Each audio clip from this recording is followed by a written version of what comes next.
Hi everybody and welcome to Cut the Kibble. I'm Paula and I guess Bella doesn't want to be with me right now. I'm about to make an egg casserole and it dawned on me, I am so grateful that I am not only able to cook, but I enjoy cooking because especially now I'm here in isolation because of COVID-19, it actually gives me something to do. I've been really lazy. Even had 2 cups of coffee this morning, which I don't normally do.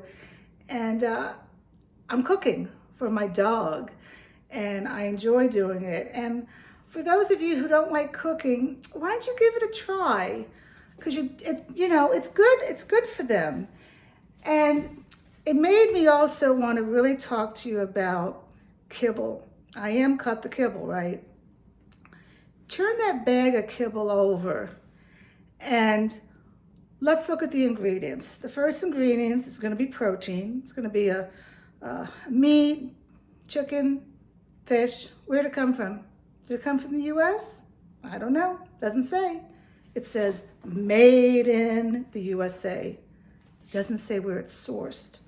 The next few ingredients, I guarantee you, will be rice, barley, corn, terrible, pea isolate, peas, guarantee you.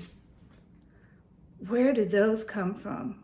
It's guaranteed that those come from China. Even if it says it's from Thailand, Thailand gets the majority of their pet food from China. And then a new ingredient that's been added recently to all kibble is something called taurine, Taurine. What is taurine?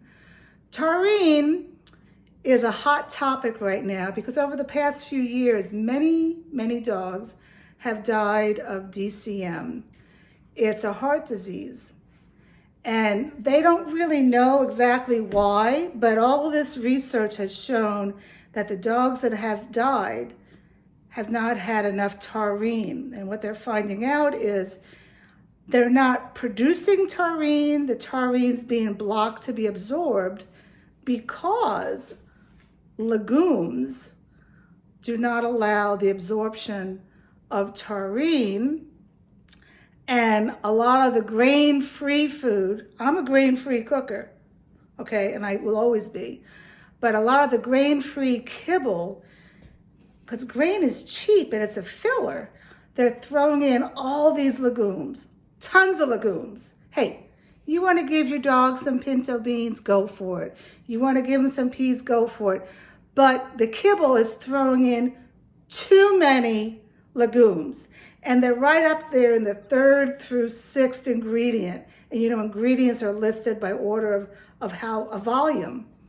So they're adding taurine. I was shocked to hear that taurine comes from China. And guess where in China? Wuhan, China. That's where this COVID-19 started. Not only do I not want anything from my dog or from myself from China, but I definitely don't want it from Wuhan. I don't know if I'm pronouncing that right or not, okay? And don't make fun of me. I'm giving you information. You do your own research.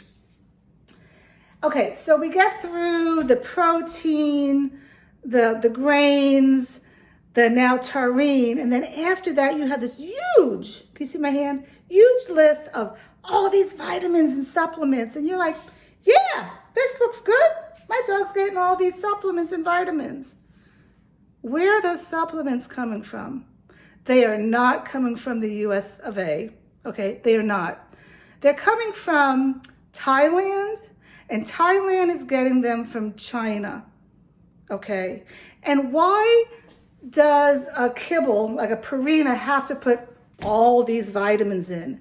It's because the beef that they put in and the little amounts of vegetables they put in, it's dehydrated so much, it's sucked of all its nutrients, that they gotta put nutrients back in. This is like your bread. You're not getting whole wheat bread. The wheat's been split and all that stuff, so they have to add all that other stuff in, okay? All right, this is the prime reason why I home cook, and I cut the kibble 11 years ago. All right. All my food for my dog is whole food. I know where it comes from. I know where it's sourced. Okay. And if the bag says made in USA, it's just being assembled in USA. But the ingredients are not sourced in the USA. Okay. It has to say made and sourced in the USA. And that's hard to come by, especially with the manufactured vitamins and supplements. I guarantee you they're not from the USA. So I'm going to make a recipe right now. And just to show you, I'm not going to go through the whole recipe with you, but this is what I'm putting into it. And it's all food that I know where it came from. Eggs. There's 11 eggs. Asparagus, cauliflower. All of these have nutrients. Sweet potato, packed with nutrients. Blueberries, organic, packed with antioxidants. Sardines, packed with omegas 3s and 6s. Know where it's sourced also. In Canada. Beef liver, an essential elements. Nutrition for your dog. A little garlic. I'm just putting it in one clove. Don't get your garlic at Aldi's. It's from China. It says so right on there. Read the labels. Coconut oil. Very good for your dog. I have seaweed calcium over there, and I have flaxseed and pumpkin seed. And that's it. That's what's going into my dog's body. I know, and I feel good of what I'm giving my dog. So I'm not trying to give you a guilt trip or anything. I'm really not. If you can't home cook, if you don't want to home cook, that's fine. There's foods out there, and I've done some videos of what foods to get. I have one here in case there's a food shortage. It's Dr. Harvey's. It's all dehydrated vegetables. You just add the protein. You could buy that on Amazon, okay? So you need to educate yourself. And that's what this video is about. Please, you need to try to cut the kibble. Okay, that's it. I'm going to start cooking.